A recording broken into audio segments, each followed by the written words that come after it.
I'll need it. Don't you get involved. Here we go. No, this is the phone. We're using this phone. I'm sorry, caller. All lines are busy. I'm sorry, caller. That's only me mucking about. Oh, thanks, Mitch. It nearly made me panic. It's ringing, which is obviously a good start. Hello? Yes, calm down, calm down. Hello? Hello? Hello, who's that? Rebecca Joseph. Rebecca? Yeah? How are you? All right. Do you know how thrilled I am that you're on the end of this phone line? Rebecca, these are the clues. Yeah?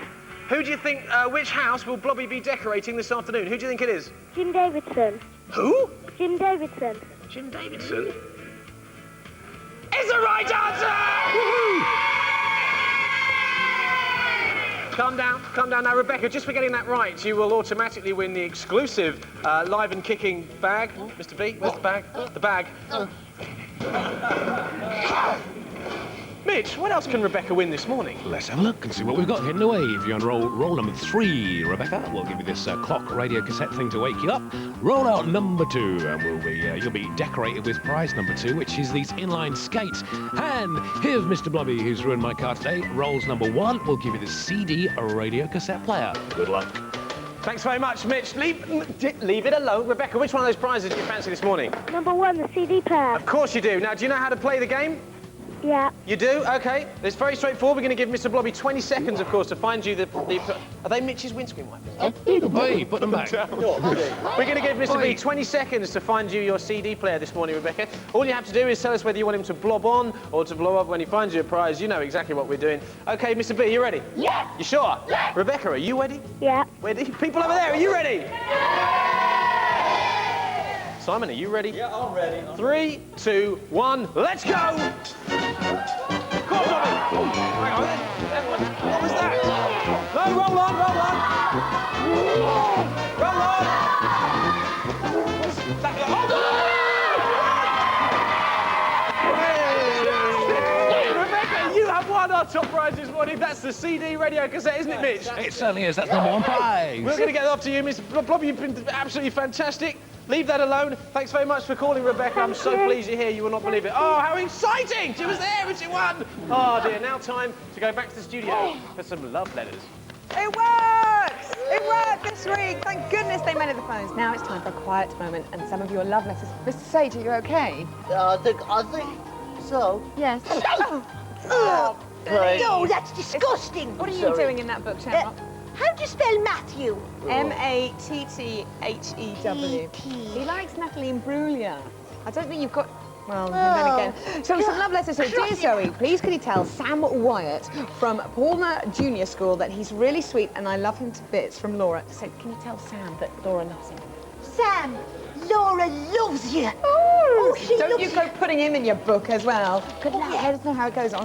Got another one here. Dear Zoe, I really like this boy called Are you right there? Bye. What's that there? Is that a love letter? That's my prescription. It's her fault. It's her fault, isn't fine. it? Anyway, dear Zoe, I really like this boy, Richard Keir, but the only problem is I don't know whether he likes me. So I guess I'm writing to ask you if you'll ask him out for me, because then I'm too shy and la-di-da-di-da. OK, so Richard Keir in Sutton St Nicholas in Herefordshire. Claire Allen, she really likes you. So to get it together, would you give her any advice, Shamrock, being a woman of the world? Just tell him. Just tell him. He can only say knows no, can't he? He can only say no. How many numbers have you gathered today in your little book? I've got 7. 7? Yes. Shocking Going through behaviour. the crew to read Send your love notes. letters to the usual address, which of course is Live and Kicking, P.O. Box 8181, London W12 6LA. Oh, look, let me warm you up. Let me warm the cockles. Let me warm your cockles. It's now time for Crazy. You twerp. Right. Oh, please. Oh. Crazy.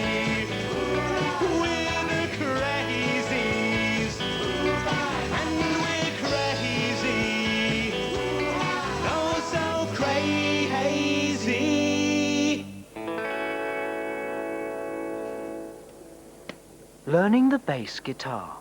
Lesson 1. Getting to know your instrument. Say hi to your bass. Hello. I can't believe you did that. How old are you? I'm 45. I'm sorry, you are too old to learn the bass. This tape will self-destruct in 10 seconds. Taters!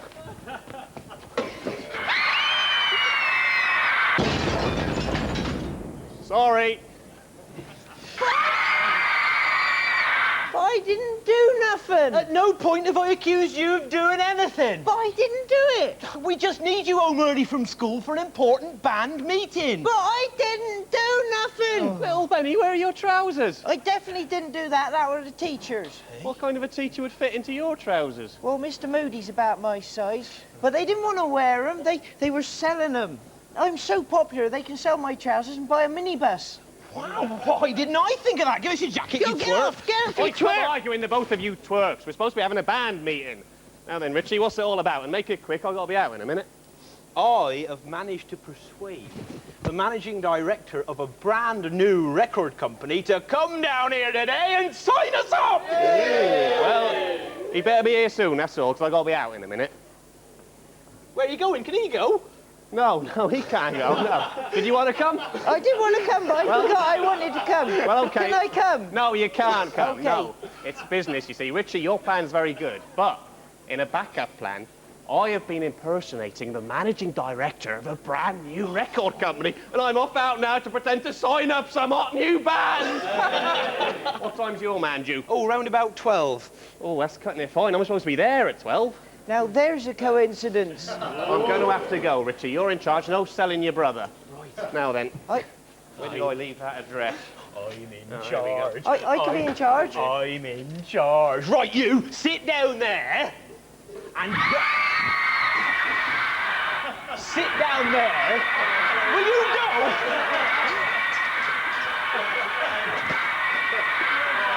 Keep screaming. We're all going. Now, where on earth was I? You are going to sit there quietly until the record company man gets here. Or we could eat loads of chocolates and jump up and down on the sofa. Great idea. Hey! Woo! Morning, gentlemen. I am the managing director of a brand new record company. What are you two doing here? I didn't do nothing. Oh, so you're the record company blow. Oh, so we're the hot new band I was going to go and sign up. Oh, well, at least you're back in time for the meeting with the record company bloke. You sure? No, hang on a minute. This is fantastic news. I can sign us up. I've got a pretend record contract. I haven't got it, all right? Everything's going wrong. It's here! There it is! We've got a pretend contract! We're the Krazees! Crazy! Oh, so crazy! Oh.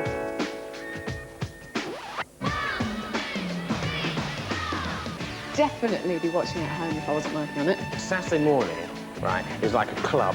The audience love live and kicking because it's worth loving, I'll tell you. I mean, if you don't fancy Zoe or Jamie, there must be something wrong with you. Mr Blobby is one of the greats. A truly exciting and unpredictable experience. The atmosphere in the studio is fantastic. You can't do anything on it that people don't see. Temple. Out of control. You twerp! You twerp. No one takes it seriously. It's good fun. Ultimately live and kicking. Miss it, miss out.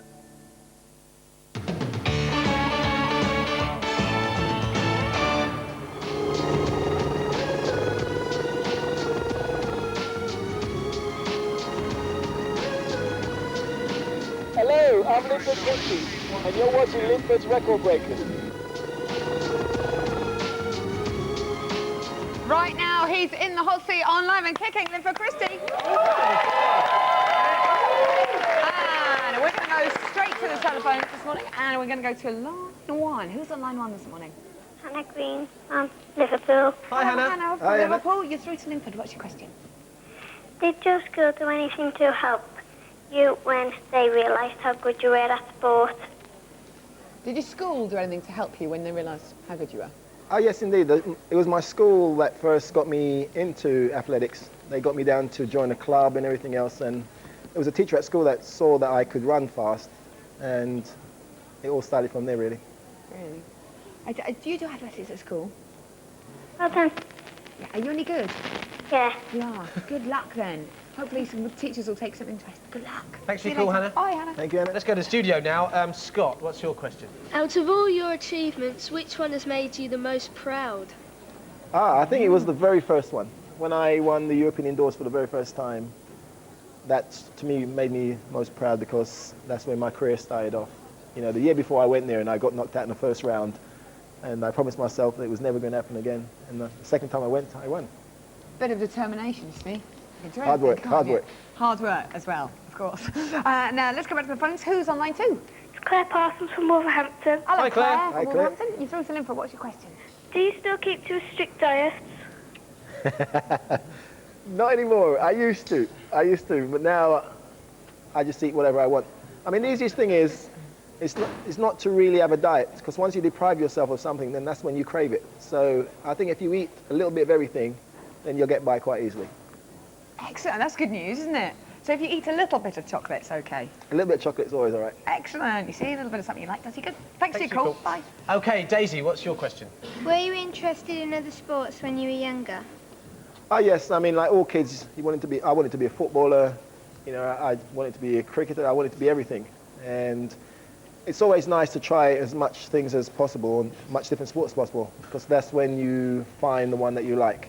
And once I started running, then I realized it was, I wouldn't say it was easier, but it was something that suited me more. Is there like a particular age where you decide that I'm determined to be a runner and that's it, or do you get kind of is it too young to say that too early, or? Well, it is too young. When I was growing up, I mean, I didn't start taking athletics seriously till I was about 24, 25. So by that time, I'd done all the things that I wanted to do as a youngster. And I think that's the way the kids got to do it. They got to do as much as they can as a youngster, and then once they concentrate or decide to concentrate and being, you know, whatever they want to be, then there's no distraction, you know, direct. Good advice. Excellent. Okay, let's go back to the phones. Let's go to line 4. Line 3. Yes, go to line 3. Who's on line 3? Suzanne Eddy from Cornwall. Hello, Linford. Hello, Hi, yeah. Suzanne. At the last Olympics, when you had 2 false starts, you chucked your shoes in the bin. Did you take them out again? That wasn't very true, actually. It's something that's got, you know, the report went wrong. It was an old pair of shoe that I threw away. I would never throw away the shoes that I wear in the Olympics in the bin. My sponsors are giving me some new shoes, and the ones I had were really old, and they were just old Puma shoes that was in the bin. I would never throw away a new pair of Puma shoes. You can't throw away your shoes you wear in the Olympics, surely, can you? No, they were old and dirty, and I had a Really? new pair. So. Should have given them that. I could have put them on the wall. Somebody would have paid a lot of money for those shoes, I reckon. Smelly Thanks old very much shoes. for your question. Bye. Thank you. Kane, what's your question? Who's your hero and why? I don't really have heroes, to be honest with you. I mean, I think heroes are like Superman and Batman. And I can't fly, and I'm never going to have a Batmobile. So I just respect a lot of people. People who work hard and, you know, achieve, you know, I respect them, but I really don't have heroes or people like that. Have you got a hero, Kane? No. You're meant to say Linford. I'll pay you later. Let's go back to the phones. We're going to go to line 4. Who's on line 4? It's Natalie Hughes from Liverpool. Hello, Hi, Natalie. Natalie. From Hi, Liverpool. Natalie. Got lots of calls from Liverpool today. What's your question for Linford? I train at the Liverpool Harriers, and I want to be a runner when I'm older. Can you give me any advice? I think the best advice you can get is to find yourself a coach. You know, I think a lot of people will think that they can do things on their own, but you need a coach. A coach will be your eyes. He'll watch and see your technique and everything is correct. So the best thing is find yourself a good coach, and then if you don't have any luck, write to me somewhere at my fan club, and we'll put you onto the right direction. There you go. Do you coach anyone now, Linford? Oh yes, indeed. I mean, I coach Jamie Borsch, Darren Campbell, Paul Gray, Catherine Murray, and I've got a new little Irish sprinter now called Emily Marr. So I'm pretty busy with that, and fingers crossed, hopefully one day they'll be good. Well, they're all doing very well now. They are doing They're incredibly winning well, races. aren't they? Thanks for your call there. Thank you. Thanks to have a good coach. Kevin, what's your question? How do you feel about drugs in sport? I think it's a really horrible thing. I mean, not just in sport, in any form of life. And I mean, sometimes people decide, okay, I'm coming off drugs, and we're commending them for doing something that they should be doing right in the first place. I don't think anyone should contemplate taking any drugs, no matter what. And you've only got one body, one life, so you've got to look after it. And I think putting drugs in it is a no-no. Thanks, Kevin. Good question. Let's go back to the phones. And line 5, who's on line 5? Hi, it's James Picoini from North Harrow. Hi, James. Hello, Hi, James. James. What's your question? Do you have a fear of anything, Linford? Losing. I have a fear of losing and a fear of failure. That's about it. I mean, I don't think it's, you know, you should be afraid of anything really, apart from, you know, failing at whatever you want to achieve. Okay. Thanks, Jane. I'll tell you what, Jane, a special treat for you here. We can actually show you when Linford won. Let's have a look at this. This is fantastic. What a great moment.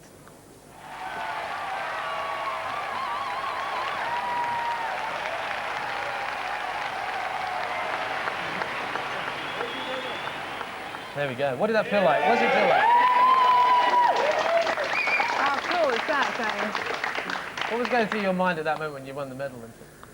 I think your whole outlook on life is going to change because you realise then you're going to move from the back page to the front page. So, but, I mean, you know, on the fear thing, I think it's easier to make others fear you than you fear them. I mean, we're all afraid of each other, you know, out there on the line, but you've got to make the others believe that they're more afraid of you than you are of them after your battle's won. Okay, thanks for your call. Thanks for your call there, Jane. Michelle, what's your question? If you hadn't been a runner, what would you have been? That's a good question. I'll be on Live and Kicking presenting. But instead I got Record Breakers, which is even better. So would you be running? Only to the job centre. Have we got time for one more question? Yeah, go on, let's go back to the phones. One more question. What line have we got? Who's on line 6? Who's on line 6? Hi, Jennifer from Cardiff. Hi, Jennifer. Hi, Jennifer. Quick question. What was it like not running but commentating at the games in Kuala Lumpur? It was cold. Everyone was out there in Kuala Lumpur and I was in the studio in BBC, but it was great. It was really fun. It was nice to be around, you know, Sue Barker and Steve Ryder and all the other people there. It was brilliant. Excellent. Thanks for all your questions there. Thank you. Linford Christie, round of applause. Record Breakers. Don't forget. Mitch. Record Breakers starts on Friday. Don't miss it, Mitch. Who's on the hot seat next week? Let's have a look. Here's the man who's king of the West End musical, and also he's quite at home playing along on Top of the Pops with Boyzone as he wrote their current hit.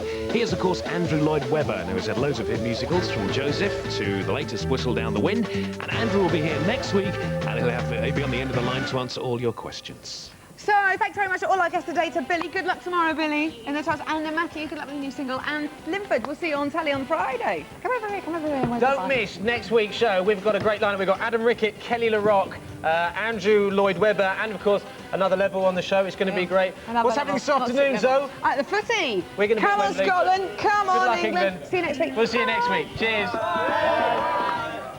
Well, thanks for watching a groovy little telly show. We've been on the air, and now it's time for us to go. Saturdays are normally all cold and misty, but we've had fun with Jamie Blobby and Linford Christie. I just thought I'd sing a little song. This is your all singing, all dancing showbiz announcer Mitch saying thanks for watching. We'll see you again next week. We've got Adam Rickett and Another Level. And keep all your stuff coming in. We need emails, we need jokes, we need ducky pictures, and we need groovy grands. Good luck to England this afternoon. I've got to go now because I don't get paid to sit around and talk all day. Well, actually I do, but I'll shut up anyway. See you next week. Bye-bye.